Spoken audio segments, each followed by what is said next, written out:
lion roars, and it is time to go here with another edition of the Blue-White Tailgate podcast. Frank Bonanni, the York Daily Record, Mike Grace of the Gross Rational Product, and Andrew Callista here to take you along as Penn State, they get ready to, can we say, invade the horseshoe with how they're coming in here, but it is Ohio State, Penn State week. Want to thank Wrapping Paper in Conshohocken, the best gift-giving experience for you for hopping on board this season with us. And guys, I got to apologize to all the viewers out there. And to all the viewers, thank you so much for liking, subscribing, following us across all the social media channels. But I have to apologize to them because I failed in getting a guest this week. It is very hard right now, and to tell the viewers, to get former Penn State players to come on and talk about the program. So with that, special thank you going back a little bit to Stephen Pitts when the change was made of the Penn State Letterman's Club. It's very hard right now, and that's just the situation that Penn State is in. So my apologies, as we've had a couple guests back out, and I'll say one of them that we had kind of ready to go was related to politics, and it was a former gentleman who wore a sweater vest. That's all I'll say. Little change in schedule, not able to make the show. Maybe next year, maybe in the offseason, maybe during the college football playoff. So I'm long-winded, guys. How's everybody else doing? I'm doing great, and it's obvious that the Penn State players don't want to talk about this situation right now. And it's not so much because I suspect it's not so much because they're afraid to talk as that they really don't know much. They really don't know what to say right now. It's this weird situation where during the season, we're so focused on the game week, our whole schedule with, even for us, for me and Frank, is so attuned to the game. But right now the game is taking a backseat to the coaching search. Yeah, I didn't really know what to say either today. So I went out and mowed the grass for a while, get my mind off things, clear the head. Because I was thinking about it. We've never been through something quite like this, though we've been through a lot of crazy stuff over 30 years covering Penn State football. But the 1999 season, okay, we didn't have a coaching change, but that season fell off a cliff dramatically too. They were number 2 as well, weren't they, in 99? Yes, they were number 2 at the time. Okay. And then they lost, and then they lost, and then they lost again. Now, it didn't get Joe fired, but they went from, we were making plans to send like 5 people to the national title game at the Dispatch. And then they lost. And then we're like, well, we'll send 2 or 3 to the Rose Bowl. And then they lost again. And then can I just go to the Alamo Bowl? Maybe? I don't know. So there's been other times where things have fell off the cliff, but not at the same time they lost a coach, kind of. Well, I don't know, in 2011 when they lost their coach and then they went to Wisconsin, and what did Russell Wilson do to them up there? I think he put up like 450 some yards, it seemed like. Okay, well, maybe there has been some other times, right? So, well, but you know what? The 99 comparison, Frank, is pretty gloomy for Penn State fans because that really led to a 5-year period. Yes, it did. So don't tell them that that's coming now, right? Yeah. Well, don't tell them it is, and I don't think it is. But hey, the roster's not going to be as good next year. Recruits are bailing. The schedule still stinks, though. One positive thing: the schedule still stinks for Penn State. Still sucks. Yes. When Brian Hartline is named the new head coach, and he brings in his receivers and his assistants, who then bring in their own players from Penn State, or what's the other possibility? Eli Drinkwitz brings in all the Pennsylvania quarterbacks back to Pennsylvania. Did you see my tweet? What? No, I didn't. It said Bo Perbula, Will Zollers, and Will Howard dominate the state. Frank, okay. Was that Hardline? Was that a prediction, or was that just amusing on your part?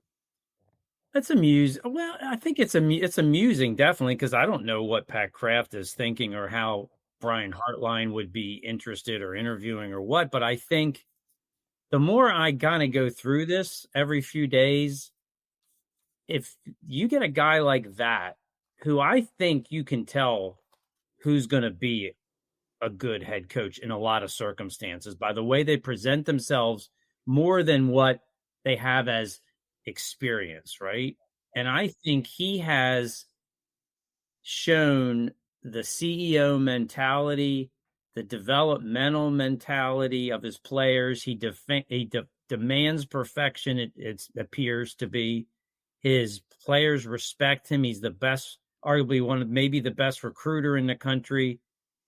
And then we forget the guys that he then would bring in to be his coordinators could make up for everything Penn State thinks they might not have with like 10 years of head coaching experience. I think somebody like him, I'd rather have him, somebody like him on the way up, who's the next thing than trying to go settling for Matt Rule or Matt Campbell or trying to, well, they're not going to get Brian Kelly, but I mean, somebody on the way out. I mean, you know. That cough, I didn't want to interrupt Frank all the way. That cough. To think about Brian Kelly. It does. Bill O'Brien, sorry, for offensive coordinator. Just I threw that out there last week, and I want to correct myself. Matt Zollers, I said Will Zollers. I meant I let you go on that one, big guy. Thank you. I've had a long day. And I just want to read this tweet from a former player that I got. I'm not going to say who it's from. Hey, sorry, I can't make tonight work. I kind of have family plans, but keep me in the loop for a later episode, especially when things are going well. Maybe hold off until 2026. Oh man. I'm like, I got you. But that's kind of where it is. All right, so we already started going down the head coaching rabbit hole here. Before we get too far down it, and I wanted to throw some certain candidates out to you guys, rank the job where Penn State's at. ESPN put a thing out that has them number 2, and we always see debates with fans. One caveat, I do think it's a very good possibility Oklahoma, I'm 50-50 on it, but I think it's a good possibility Oklahoma is also open. But they're not open yet. Where does the Penn State job rank in terms of top 5 ability for what is out there right now? Frank, let's start with you. Well, I think for job kind of college football sexiness, it would be behind, say, like LSU. But I think you could make a case that it's number 1, it's top, because of the all-round appeal.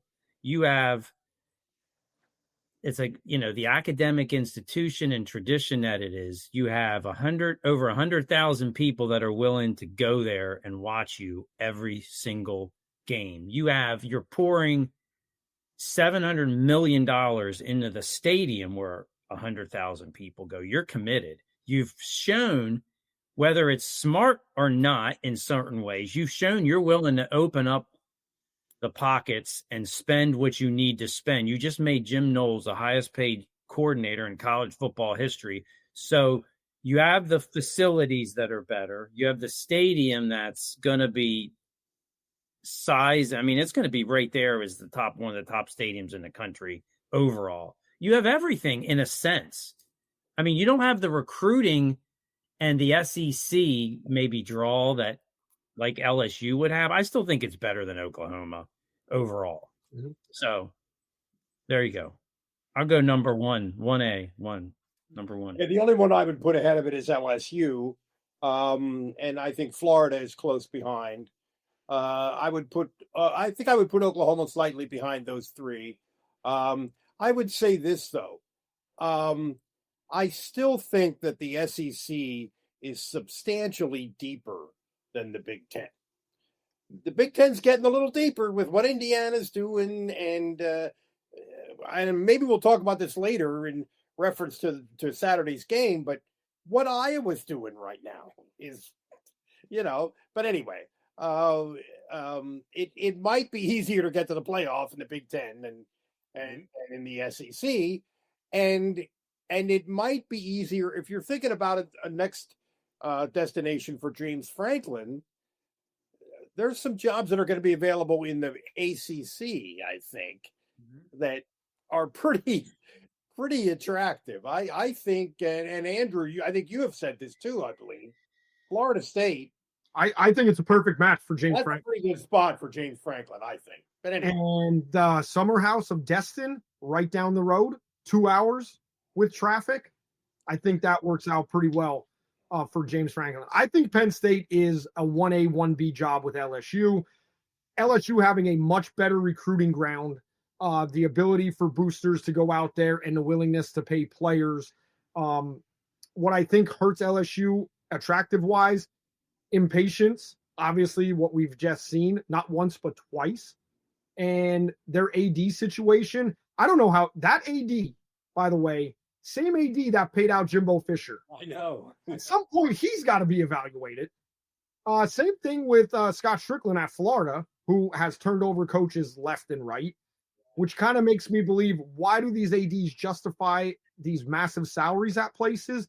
Because there's no way in any private sector or government sector that you would be able to waste that much money multiple times. This is a different planet. This is a different solar system and business in the private sector.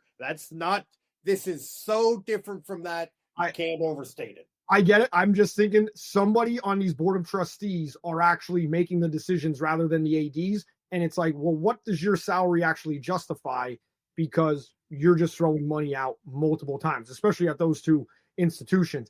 I think what helps Penn State against LSU is, as Mike, you said, Frank, you said the resources, but Mike, you mentioned how the Big Ten, it's getting deeper. It should be, in theory, an easier path to the playoff than the SEC, because the SEC is, I think there's a lot more better than average teams in the SEC than what you have in the Big Ten. You mentioned James Franklin. I want to say something about recruiting too, because this doesn't get mentioned, I don't think, as much as it should, is that the DMV and Philadelphia now have become, to me, elite recruiting areas that Penn State is, if they're willing to actually spend more money, I'm not saying it's maybe always the right move, but if they're willing to open up more money to recruits to bring them in, because they've missed they've had good classes, but they've missed on some of the biggest names the last couple of years from the DMV within 200 miles of them, because they're not willing, rightly or wrongly, to spend the money on them. I mean, they're losing guys to Oregon left and right. They're losing guys to Ohio State, to other places. Is that 100% because of money, do you think? What's that? Is that 100% because of money, do you think? I think with some of them is, I mean, the lineman from down in D.C., Ibanacho or whatever, I mean, he's money. Brandon Finney, who comes from McDonough, who look like, I mean, that's a pipeline. He's going to Oregon. I'm thinking that's money. I mean, at least here. It could be, yeah, sure. I do have some experience and some contacts down in the DMV, and somebody that told me, like, when Larry Johnson went to Ohio State, that when Larry Johnson, not even Urban Meyer, Ryan Day, when Larry Johnson walked through the halls in the DMV, everybody's head took notice, and their heads were snapping around. He's like, when Penn State coaches come down here, nobody's head snapping, even if it was James Franklin walking through the hall. And it's one thing to have Ohio State pick a guy from the DMV, Michigan an occasional guy, Alabama, Georgia would come up, grab an occasional guy, USC would even take an occasional guy. But there's more teams coming in now more than ever into the DMV, I think, with hurts Penn State and Oregon with the money. And you're going to see more and more schools be able to come in more and more with money to pluck guys away from one of Penn State's prime recruiting areas. And LSU kind of has that one built, it's like a circle around there, where if you get an LSU offer and you're in Louisiana, that's those kids' dreams. They're going to LSU. That's kind of why I just rank it a little bit above Penn State's recruiting ground. I think that the first few years after James got the job, I thought Larry Johnson was going to hurt Penn State more than he did. He didn't. He hasn't really hurt them, I don't believe. Yeah, I thought that was going to be a bigger deal than it was. And if it's changed in recent years, in the last few years, I got to believe that's because of money to some extent. Yeah. Who wins the championship first? Frank, you're just hearing this. Mike has had a week to think about this because as we got to still throw a shout out to Mark Wogenrich, filled in admirably for last week. And we didn't even talk about Augusta National. We didn't even talk about that because we ran out of time. So much. He played it. He won the lottery and played it. So go ahead. So I threw it out to the gentleman last week about who wins a championship first, James Franklin or Penn State, because James said, we're just going to go and win a championship somewhere else. I followed up with a Rodney Dangerfield back to school joke. Where's that going to happen? Where are you going to build your plant? Fantasy land. But who wins a championship first, James Franklin or Penn State, Frank? I'm going Penn State. I mean, but, here's the thing. It's really hard to win one. I almost would judge it, well, who gets to the playoffs more? Who gets to the semifinals more? I mean, who wins one? I mean, that's, James had, at the end here, he pretty much had everything going for him, and that didn't work. Now, granted, most of his time at Penn State was not with a 12-team playoff, and so he would have got more chances. But until you can prove to me that you can win the so-called big game and win it not just once, but multiple times just to get there, I'm going with the wild card, the unknown.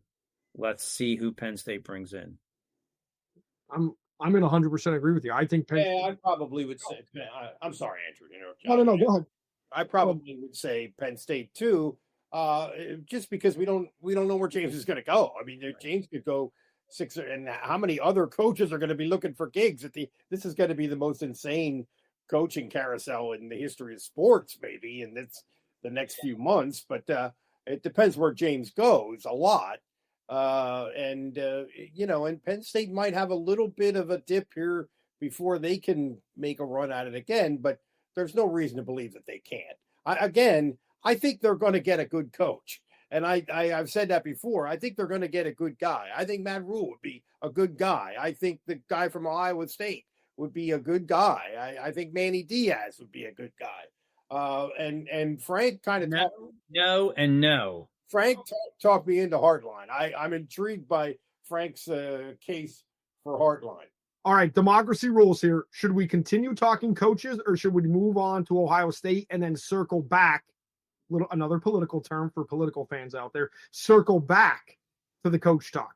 Sure, let's circle back. Let's circle back, and now don't back a lot of political fans. Like a former great White House press secretary would say, I'm going to circle back on that.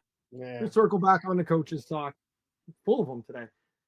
This was a year, as we talk about the Buckeyes, this was a year that before the season, we talked about, for the first time, Penn State is better on paper than all their opponents.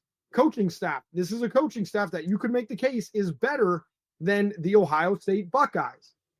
On paper, the Maginot Line was supposed to be a fortress around France. It didn't work out that way. Didn't really work out this way for Penn State. Why? Julian's saying, just looking at the numbers, they're insane. 156 for 195, almost 2,000 yards, 80%. He's 80%. And we were having a conversation before the season that Drew Aller and Penn State were better at the quarterback position than Ohio State. Does Penn State even have a chance going into this football game on Saturday? Well, I'm going to make the argument that they do. The more I think about this, the more I suspect that they're going to compete on Saturday. I think Ohio State is coming into this in a little bit of a weird place, mentally and emotionally, in terms of motivation. I mean, how do you sell them on this? And Penn State, I think makes one last stand here before they kind of check out for the year. If they get beaten badly at Columbus, they kind of check out for the year, I think. So I feel like, and coming off a bye with a little bit of a reboot. And remember now, Ohio State has a little bit of a history under Meyer and Day of laying an egg one time. Iowa smacked the crap out of them just out of nowhere a few years ago. They lost to Michigan State, which was not on their same planet a few years ago. They lost to Virginia Tech early. I don't know. I have a weird, God knows you. I think you guys would agree. I'm not a homer, but I'm anything but I just have a feeling about, I just have a feeling that Penn State's going to compete on Saturday. Mike is going back to Urban Meyer days with those games. This is Ryan Day's realm, man. Yeah, and yeah. I think they're going to see it playing out a couple different ways. I mean, I think definitely, I agree. Penn State is going to emotionally, you should see their best effort. I mean, we look back the last 12 years, no matter what situation Penn State is in, other than one time, they have risen up and have given Ohio State a tremendous fight, other than once. No matter what situation Penn State was in, whether they had their quarterback healthy or not, whether it was James Franklin's first year and they weren't in any position to compete and they almost beat them. So I think you're going to get the effort. The thing is, I think Penn State's effort, I think they're in such a fragile situation. They have to be able to run the ball early, and they have to be able to stop the run early, because if one of those, and they have to keep Ethan Grunkemeyer healthy. He can't get hurt. He can't get killed back there. A lot of things can go wrong here. Yeah. Who are they turning to? So I think they have a path, but I think it's pretty narrow. So if they can do the things I mentioned and hang in there, maybe they could finally get some positivity to snowball for them. Okay. But am I wrong in seeing that we could end up looking like 2013 in this game? I mean, there is that possibility. This could certainly be a blowout. One more thing, a little bit, again, I'm trying to make the case here, but Iowa might be a top 15 team right now. A 1-point loss on the road to Iowa might not be the disaster that we sort of put it in the context of the bigger picture and see it as. The last time Iowa lost was on since September 6th. They have one loss. It was 20-15 to Indiana in a game that was tied in the fourth quarter. And I think Indiana could score 20 on the Pittsburgh Steelers right now. Well, a lot of teams could, because you look at their defense. For God's sakes, Mike, their secondary is... It's the highest paid defense in the NFL, and they stink. Don't tell me I've created a Steelers segment here on the big show. No, we're not going there. But we're not going. Mike's like a lawyer, Frank. He's like a lawyer before a judge and jury making an argument. He's like Lieutenant Caffey and A Few Good Men. I love my pop culture references. Just going. And he's almost selling me. And yet I want to believe Penn State's going to come out and play this game really tight. Like this is the bulkhead. This is the Super Bowl. Nobody left behind. And yet the more I think about it, I think if one thing goes wrong early, when you have that situation, it could become 63-14. It could fall apart. And I will put on the field for that. And I remember saying, somebody call Tom Bradley. Every time Ohio State scored, I said, somebody call Tom Bradley. I actually called him a few times this week, hoping to get him on the podcast. Couldn't talk him in. Love you, Scrap. But yeah, Mike, you're making an argument, and I want to be there. I just think if one thing goes wrong with Penn State, it's almost like a floodgate just opens, and I don't think they'll be able to stop it. Yeah, I mean, I think it's tough because Ethan Grunkemeyer has to play a really clean game. He can't, and it's not on him. I mean, this is his second start. He's doing it like 20 miles from where he grew up, for God's sakes. Think about all the people there watching him. There's got to be some pressure. I mean, he did a nice job of running the team in his first start, but this is a different animal. This is the top-rated defense in the country in their place, and he can't make mistakes, and that's hard. How do you expect that out of a guy making a second college start against this team? But that's what he has to do. He can't make mistakes. Katron Allen has to be able to run the ball well against a really good defense. I mean, you can see it, but I completely agree. I think it's a very fragile situation. And, I mean, Penn State's been through so much. Okay, did you realize that they lost back-to-back games by 1 point? right? Okay, when was the last time that happened to Penn State? Do you guys know? I think it is. It's never happened before. If that doesn't symbolize where we're at in this situation, you go back to 1887, they've never lost back-to-back games by 1 point. And they're going to come upon the situation they've also never done before, as long as Indiana holds their case. When was the last time they played the number 1 team and a number 2 team in back-to-back weeks? That's never happened either in their history. Okay. Formidable.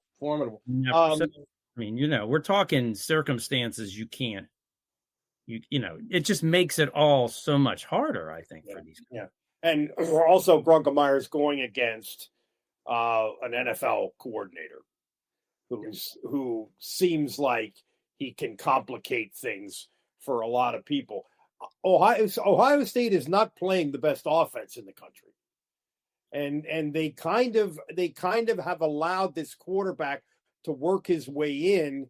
His efficiency numbers are very good, but his yardage numbers are not that great, especially given the receivers that he's working with, who are of course beyond elite.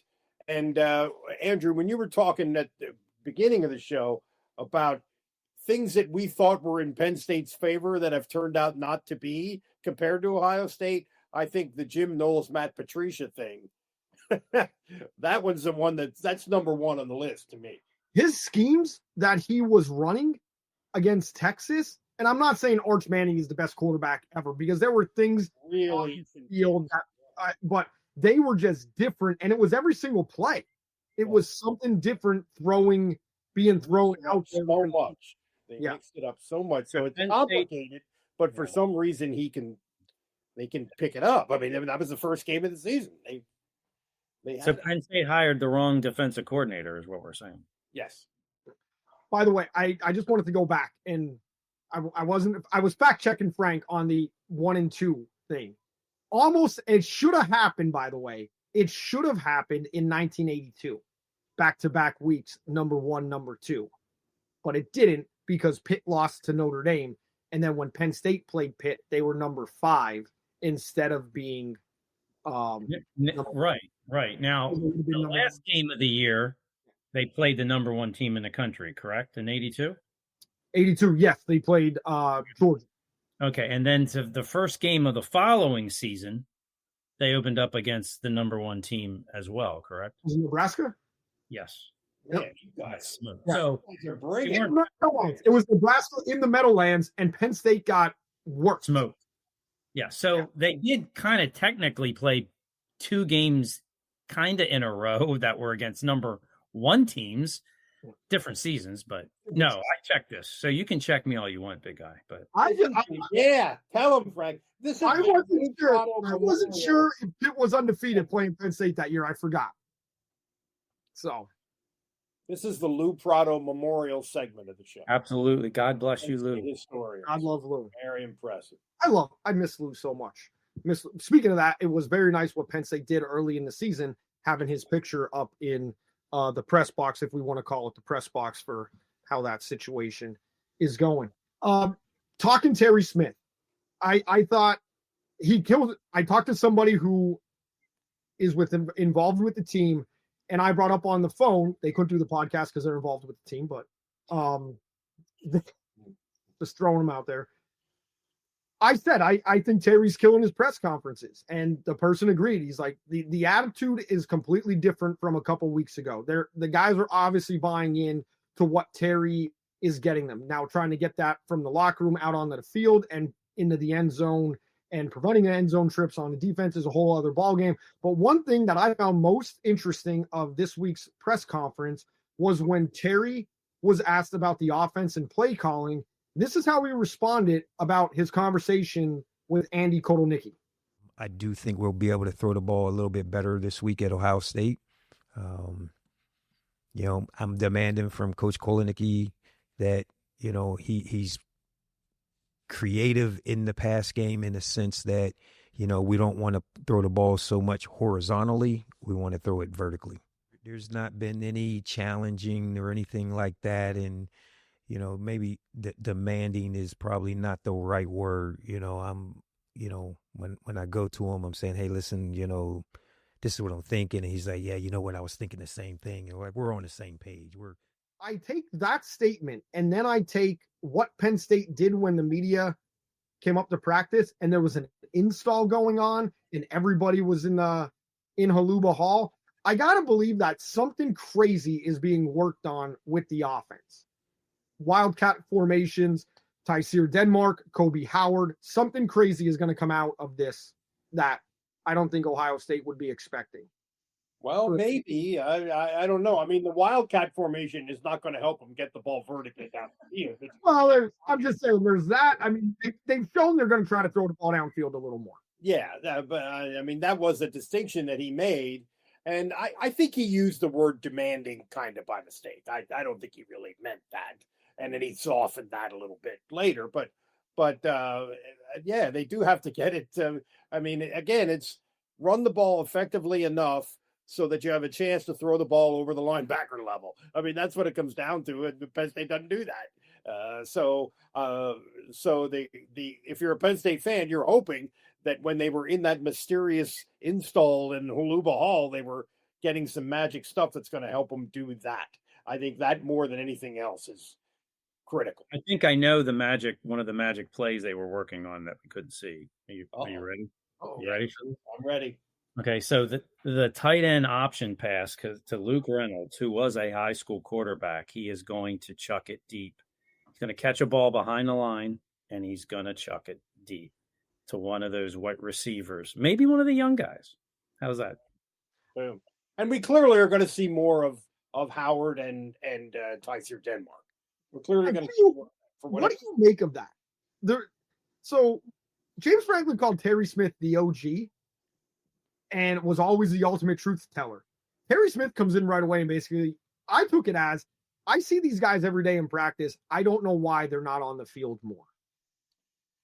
That's not crazy to interpret it that way. That is kind of what it sounded like.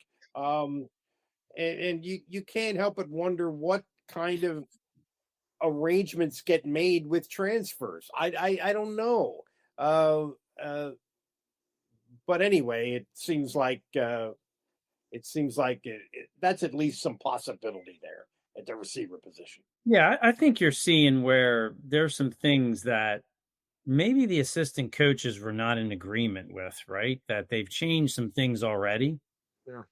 And then more could happen. And now that we're going through this, I mean, I think the same thing with Pat Kraft, who's a football guy, who played football, who knows football. And I go back again to like his February press conference where he's the one saying, we need to go get receivers in the transfer portal. What AD comes out and says that? Like, between that and now, I mean, I'm just getting the vibes that maybe he didn't agree with maybe some of the approach that was being made with bringing players in and then you even using them. I mean, there is a different approach to be had. You could go at this a different way than what James did. And I don't know, the more I see and think, I mean, I don't know why Kobe Howard wasn't even involved maybe more in the Iowa game. I mean, he made a nice catch early in the game. And, you hope to see more of him and Tyseer Denmark like now. Was he targeted more than once? I don't really remember that he was. Maybe he was looked at one other time. I don't know if he was actually thrown to again. So they really did not. It's hard to tell. Yeah. It's extremely hard to tell on Penn State's offense, not only with the scheme, but at least with Drew Aller. Drew Aller did not do a good job of manipulating defenses with his eyes. But the way Penn State would run routes, it's hard to actually say who is the main target on this play. Just because of the way Drew Aller always looked. And Grunkmeyer is kind of the same way. Like that slant pass to, was it Raplia or was it Reynolds? I'm drawing a blank now. The one that was intercepted, that was a bad read on that play. But I just have trouble when I watch Penn State on TV and rewatch the games. I have trouble distinguishing who is the first look in a lot of schemes because there's not like I'm manipulating a guy with my eyes over here and I'm coming back to the left side and you would know that's my primary read the whole time. But that's almost like there's a science part of quarterbacking and there's an art part, and that's the art part. I mean, that's what Patrick Mahomes is like a freaky genius at. I think it's fair to say Drew didn't really have that. I think it's fair to say it would be hard for Brunkermeyer to have it in his first start on the road. So maybe that's something to look for him to develop. Frank, going back to you, because you talked about Pat Kraft a lot, and you've been around, you saw a lot of Tim Curley, and I know the world has completely changed, but we all watch a lot of football. We all see a bunch of ADs. With Pat Kraft saying that, and with Pat Kraft being so visible on the sidelines, is he too visible? Has he backed himself into a corner and has the water like coming over his head with nowhere to go with statements that he's made, where no matter what hire he makes, if it's not somebody the fan base really wants, we're possibly looking at a Tennessee situation when they hire Greg Schiano, which, by the way, would have been a great hire for Tennessee, and they would have got to where they're at faster than where they're at. But are we looking at one of those possibilities with Pat Kraft here? I guess we could. I don't think we're there yet. Now, all of a sudden, if Penn State announces that Urban Meyer and Brian Hartline are coming to coach Penn State, and Pat Kraft has thrown out like $4 million for an assistant coach, then we don't, but I don't think we're there yet. But I mean, I do understand kind of where you're headed, because he's basically said we're willing to spend lots of money. We just blew lots of money. We're willing to spend lots more to win a national title. And you don't really have heard that talk at Penn State with Penn State football. I mean, almost as if we're willing to do anything we need to do to get that last step. I'm not saying there's desperation there, but there's a commitment, an aggressive commitment that I guess I'm not comfortable with, because I haven't really seen that before with Penn State football. When James said we have the best people in our building that we've ever had since I've been here, that kind of put pressure on James, right? Well, this is kind of the same thing. But I agreed with him. Like, I was happy to hear him say that, because I'm thinking, like, when he's talking up his offensive line, I'm like, yeah, because we've been talking it up. We think it should be great. That's right. The hype was on merit. It was because, it's not just Jim Knowles. I mean, he hired arguably the best running backs coach, at least on paper, that you could find. There's nobody that broke Nick Singleton. He broke Nick Singleton. I mean, I don't know. Something broke Nick Singleton. Well, but yeah, you can kind of, without knowing it, he hired the best running back coach, and Nick Singleton's lost. He hires the most expensive defensive coordinator, and they're playing their worst defense since when? I don't know what the answer to that is. But anyway, the connection to Kraft, I think, is that his career now is tied to this hire. Oh, yeah. Whoever he hires, their future they are really connected at the hip. I got you. Yeah. This is the worst defense week in and week out performance. It's like watching the 85 Orange Bowl against Oklahoma, where Penn State couldn't stop Oklahoma at all. That's what this is like watching every single week. That went way back. That score wasn't so bad, though, was it? Yeah, but it wasn't. I've heard two coaches talk that game over left and right, and a former player in the game. And the one coach said, yeah, you didn't stop Oklahoma. Don't worry about what was on the scoreboard. So I'll just use that from a Penn State coach about that. So, yeah. And also on a snap-for-snap basis, I thought the defense played very well at Oregon, but at the end, they were out of gas at the end. Well, why are you out of gas after you're coming off a bye in the fourth game of this? Like, how are you out of gas at that point? If you're out of gas after you played 7 games in a row and it's November, okay. This was the 4th game of the season, for freak's sake, and they just came off against cannon fodder. And they lost, and they had all their guys. They hadn't even lost Tony Rojas yet. I mean, they had depth. I mean, if that's the case, then something's wrong suddenly with their conditioning or their usage, because I don't buy that. If that's what the players are performing like, then that's on them, and then I don't know even what to say to Yeah, that. but my point is, I thought on a snap-for-snap basis, they played very well against what we think is probably a top 10 offense in the country Right. So it's even more mysterious in that game. what in God's name happened that they go to UCLA and then they can't stop a so-called running quarterback 2 out of 3 weeks. And I don't even know if you call Iowa's quarterback a runner. I mean, but and then trying to stop the run late in the Northwestern game. How about that? Northwestern made Northwestern look like they were Oregon at the end or Ohio State for example. Before we circle all the way back to the coaching discussion, I kind of moved off course there. Wide receivers for Ohio State. Jess, this is a good segue to get into the coaching talk, but let's talk about wide receivers for Ohio State. Jeremiah Smith has 49 catches for 600 yards. Carnell Tate has 34 for almost 600 yards. Max Clare, the tight end, has 20. Brandon Innes has 14. Jeremiah Smith has 50 catches so far on the year. 50. We know he's 50 catches combined. That's what I'm getting at. Like, and these aren't like, this isn't the air raid of Texas Tech with a bunch of, dink and dunks, a bunch of hitch routes either. He's stretching the field. He's making toe touches on 15-yard opposite hash out route throws. I mean, the guy does it all.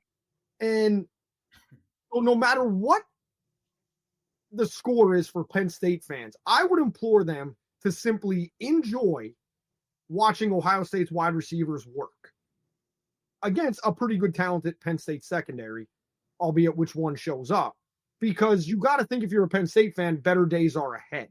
So are you excited to watch this secondary? That's or not secondary, wide receiver group from Ohio State.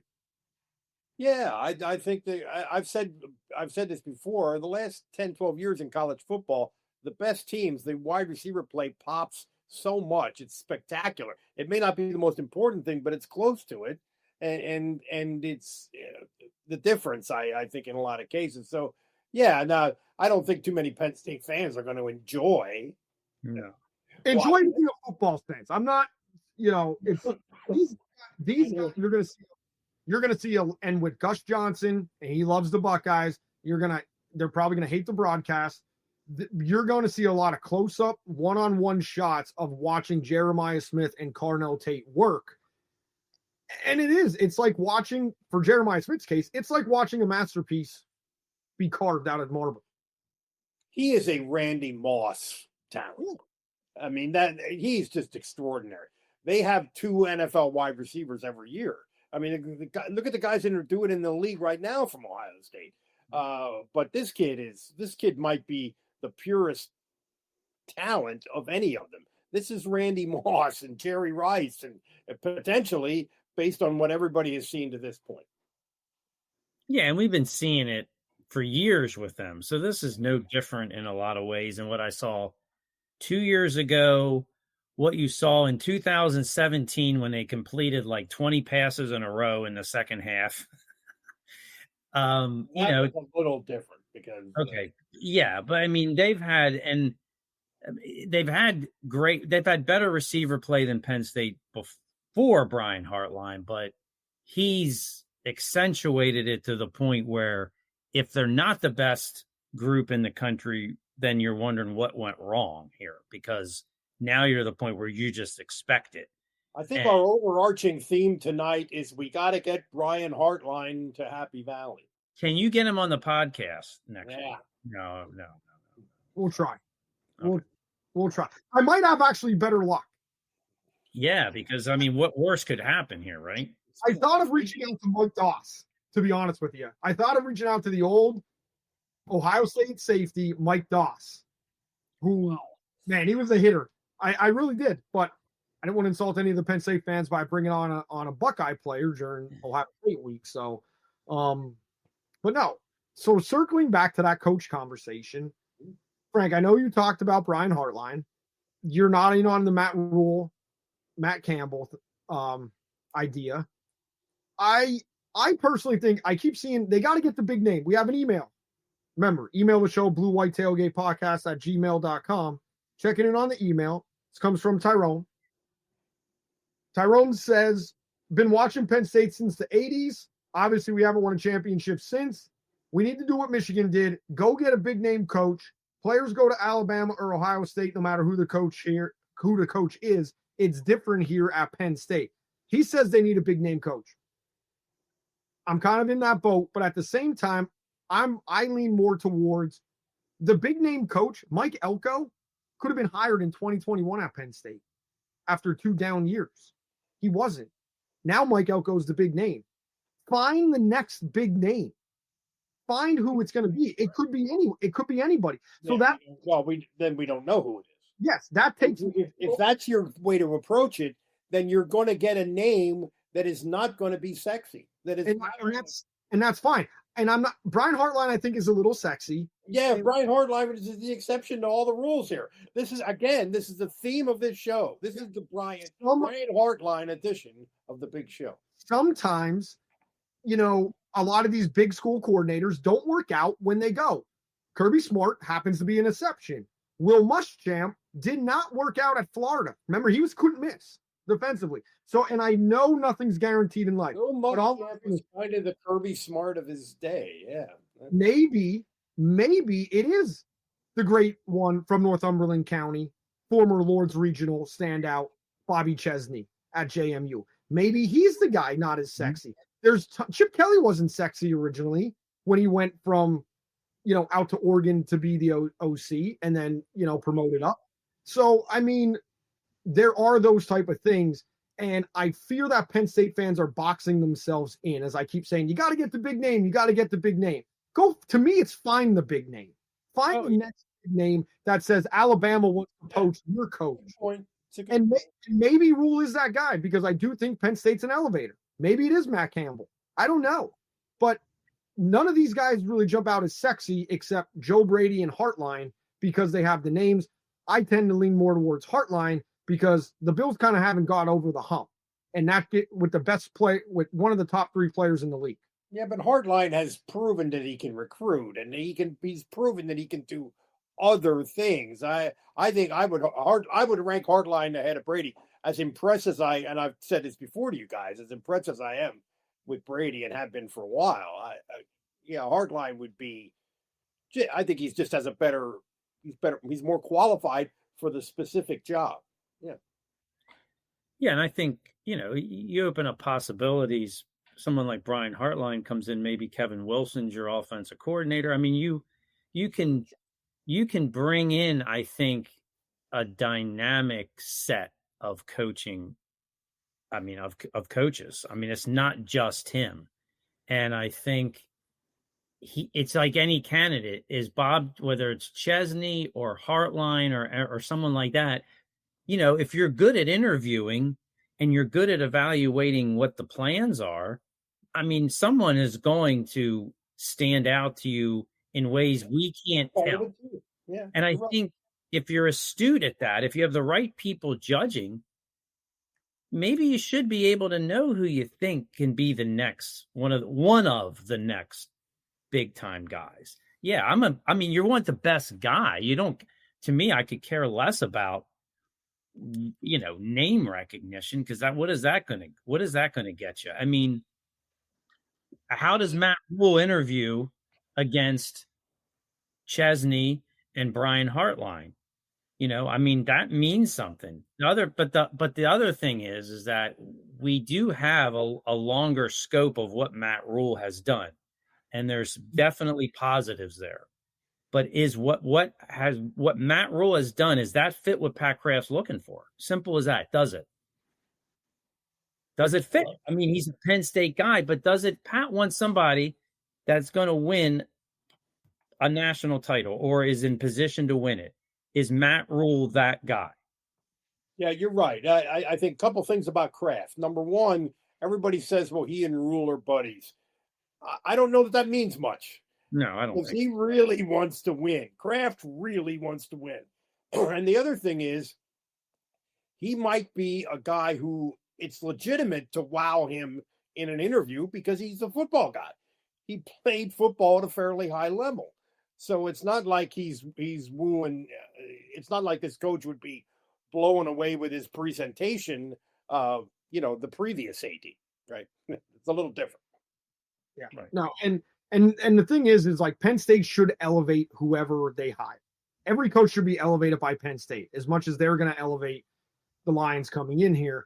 We know Matt Rule's track record. Is Penn State going to elevate him enough to win those big games?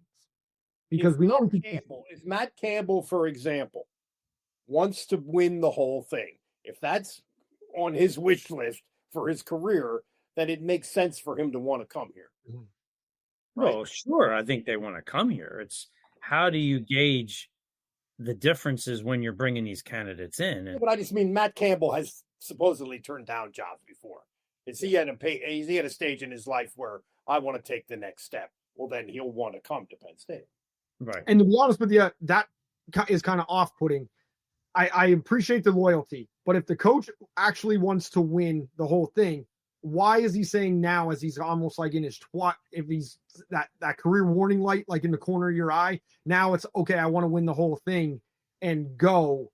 I don't think that's a fit for Penn State in that situation. Well, I really don't. Because maybe, just maybe, he's like, I'm comfortable, and now I have fear of missing out, so now I'm going to take the shot because I really wasn't comfortable doing it at first part at one of those bigger schools.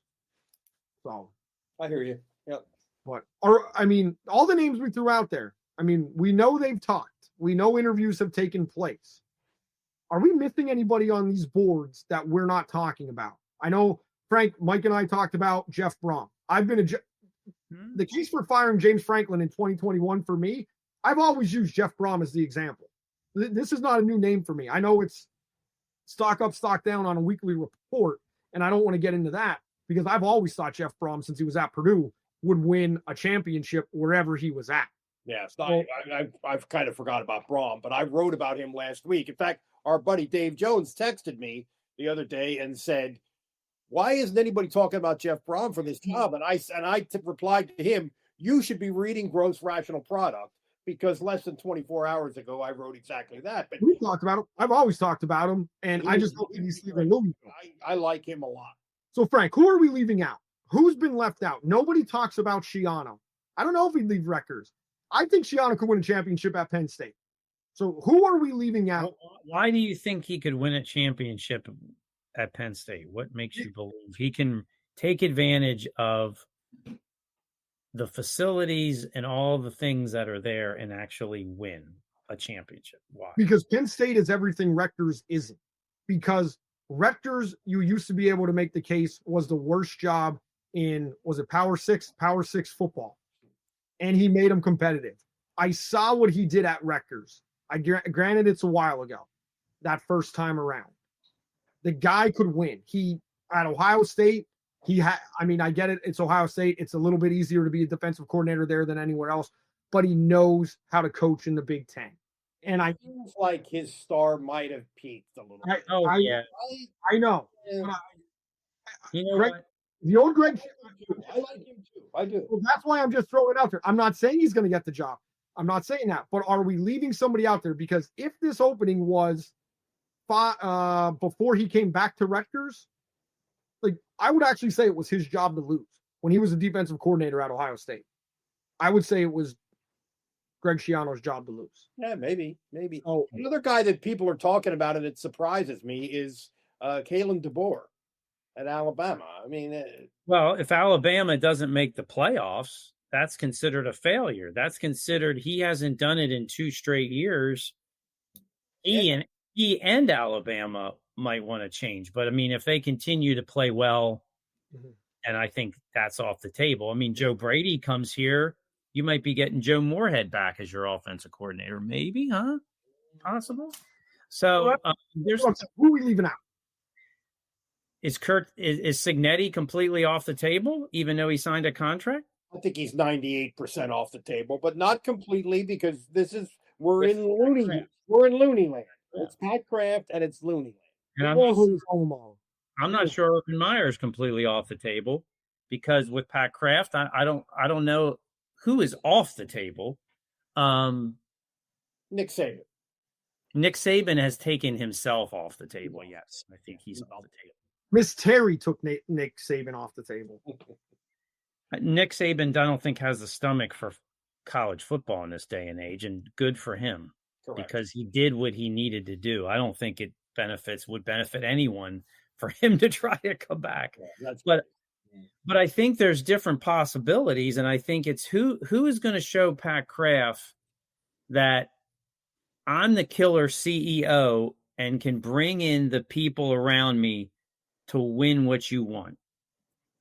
Okay, and that's the interview process. I mean, how did Deion Barnes ever get that defensive line job at Penn State? James says it's because he blew him away in the interview.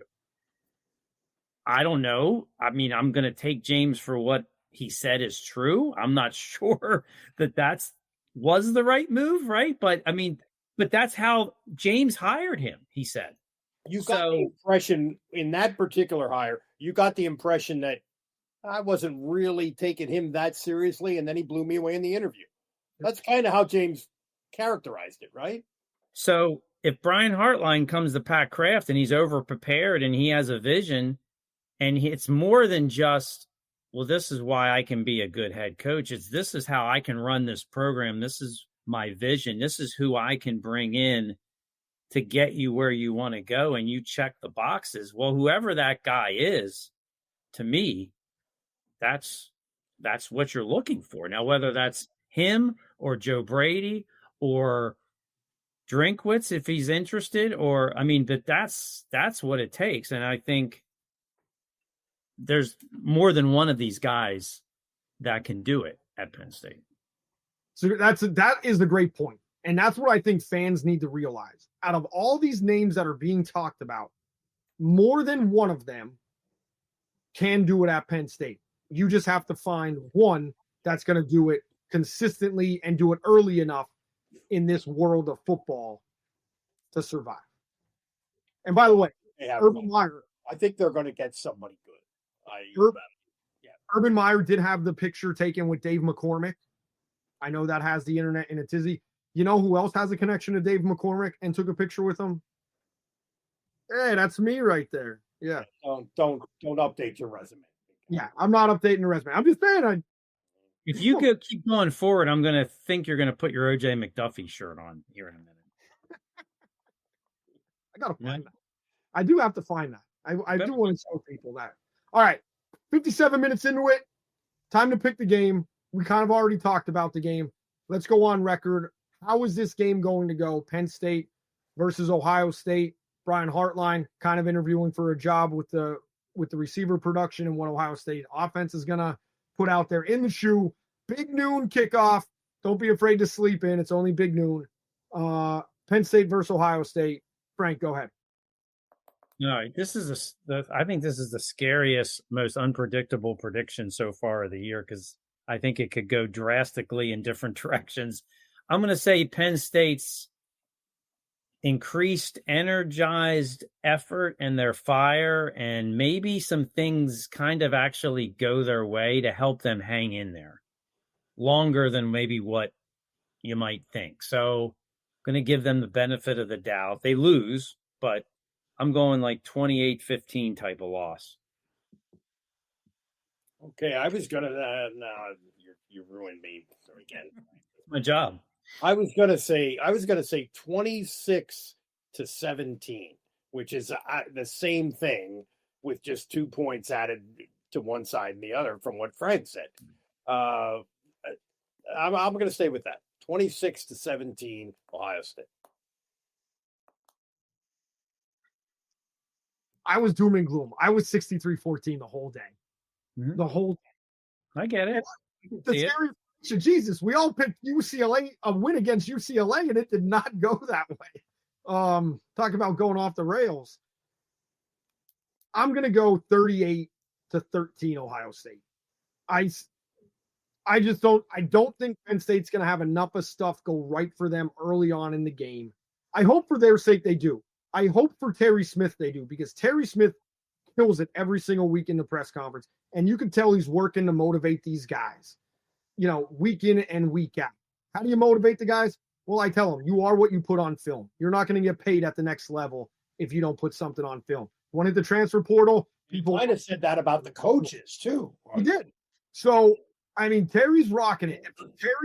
We're not supposed to be fans. I'm a fan of Terry Smith. Sure, I get it. So I hope I'm way wrong on this. And I hope Penn State plays a lot better than 38-13, but that's what I'm going with. So that does it for this episode, guys. Should be fun. We'll see you out in Columbus. We'll have a post-game show put up on YouTube as well and on Spotify. Don't forget, tell your friends about us. Free podcast, commercial free on YouTube and Spotify when you watch and listen. We're doing it for you guys. So tell a friend about us, subscribe. Want to thank Wrapping Paper for jumping on board in Conshohocken, Pennsylvania. And, that's all I got. I guess we'll see you from Columbus. It's an easy drive straight out the Turnpike in 70. So for Mike Gross of the Gross Rational Product, Frank Annie, the York Daily Record, we'll see you on Saturday from Columbus.